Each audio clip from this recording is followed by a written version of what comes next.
Good morning, students. In the previous class, we had a discussion regarding the conditional statements in C programming language, like simple if else statement, and then nested if else statement. So, we discussed about these three important conditional statements. Now, in today's classroom discussion topic, we are going to discuss about the else if ladder. We are going to discuss that, which is another important form of conditional statement. Fine. So now I would like to share my screen.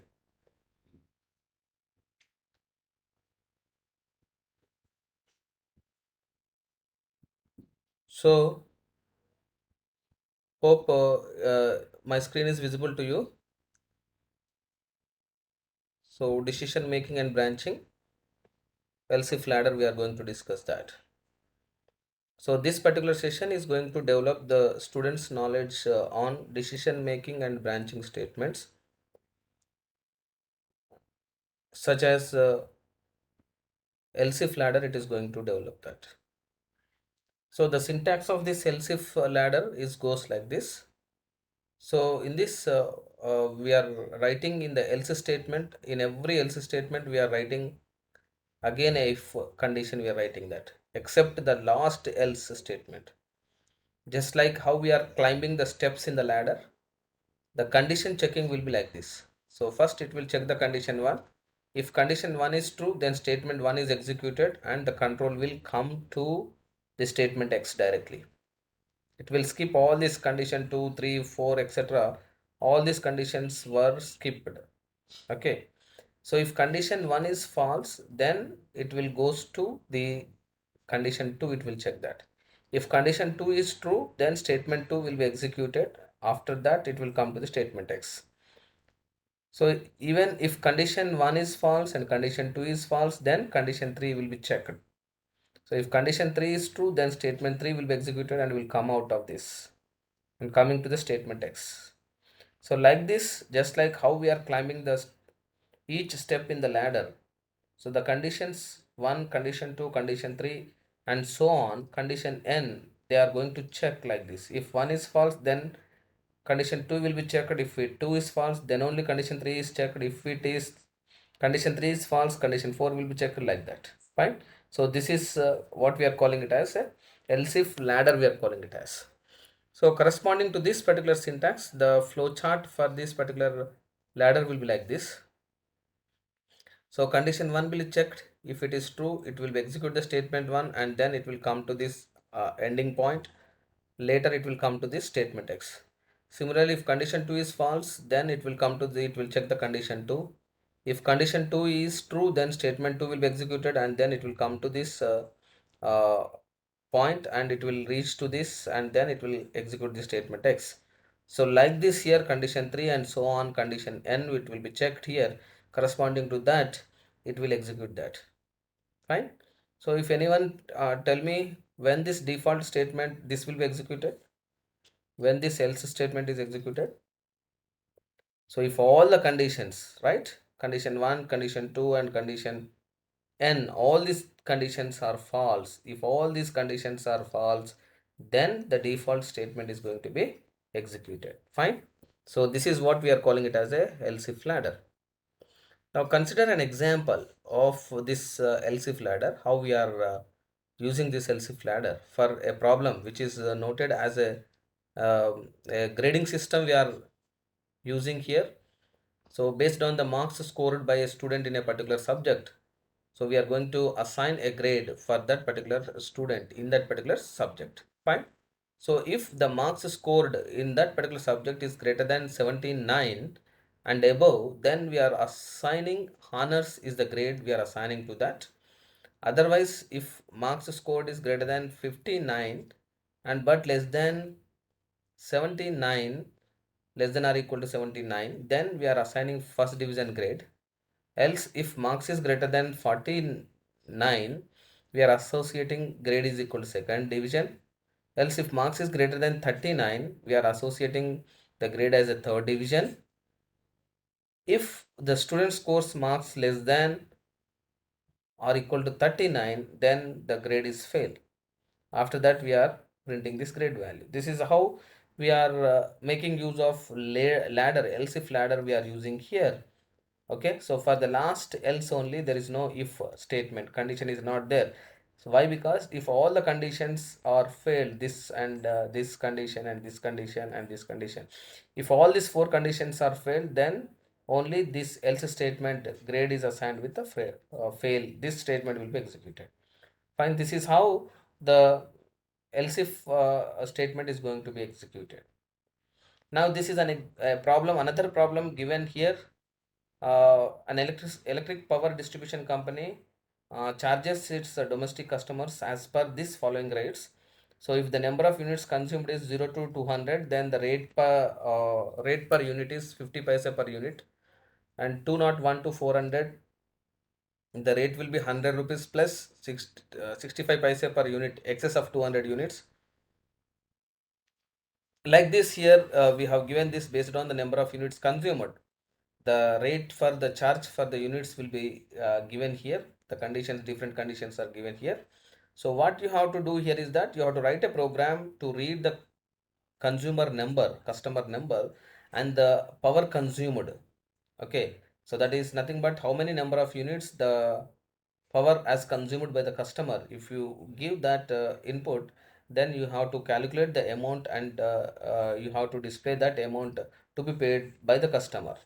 Based on this following conditions, you have to compute this amount. Fine. So this is how the program goes like this here.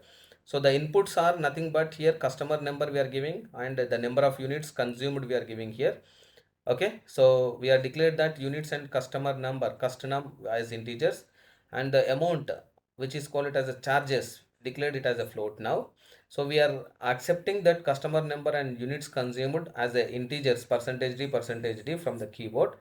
And if units is less than or equal to 200, what is the charge we have given here? If you go for the previous year, so the charge is 50 paise per unit if the consumption units is less than or equal to 200. So that's the reason charges is equal to 0.5 into units.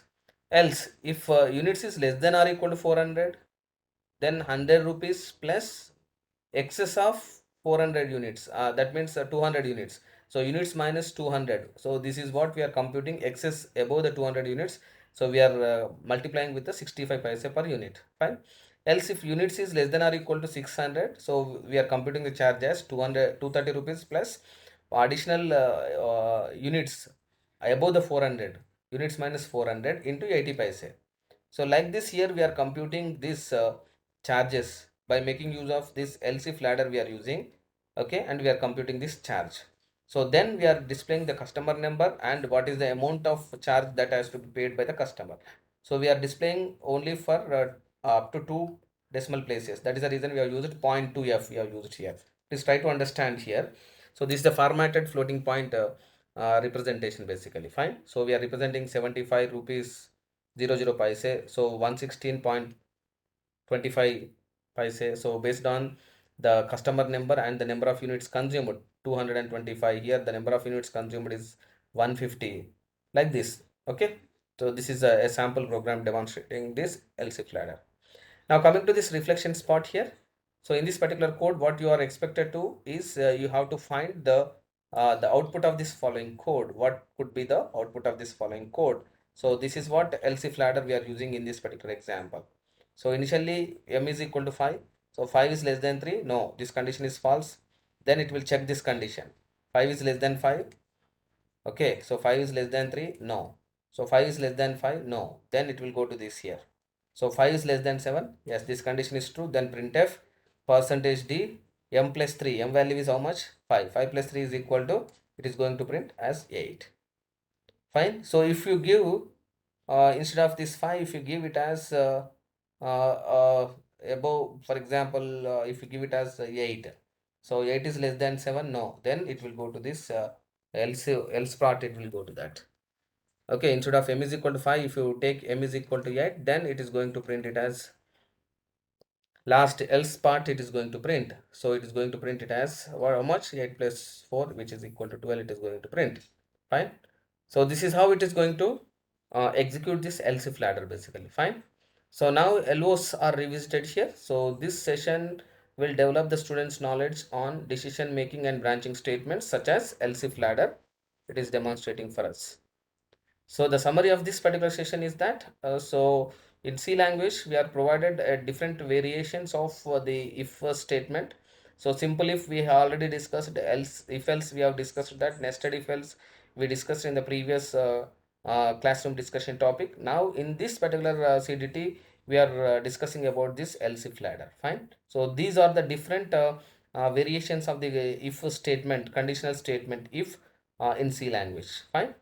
So the lecture outcome is that after completion of this session, student will be able to develop the code in C language using the conditional statements like any of this else if ladder, not only else if ladder, based on the problem statement, the students can able to use other forms of this if statement, they can use that. Fine. So these are the two lecture level practice problems are given here. So you can take it as one problem, you can take as a homework and you can do. Okay. So this is first problem is based on finding the real roots of a quadratic equation. So three situations or three conditions will arise here. So b square minus 4ac maybe positive or negative, or it is equal to 0. Three cases will be there here. You can make use of this LCF ladder you can use here to solve these three important cases to consider that. And this is the second problem. So the second problem is based on LC ladder also here. So admission to a professional course is subject to the following conditions. So the conditions are given here. If the marks scored in mathematics is greater than or equal to 60, marks scored in physics is greater than or equal to 50, and chemistry greater than or equal to 40. Total in all three subjects should be greater than or equal to 200, or total in mathematics and physics it should be greater than or equal to 150. Then only the admission to that professional course is given for that student. So what you have to do here is that you have to write a program such that given the marks in three subjects, so you have to check whether that particular student is eligible for this professional course admission or not. You have to check it. That is what the program is basically. Fine. So I hope you will solve this particular problems. Okay. So any doubts you have? So if you, thank you, students for your patient listening.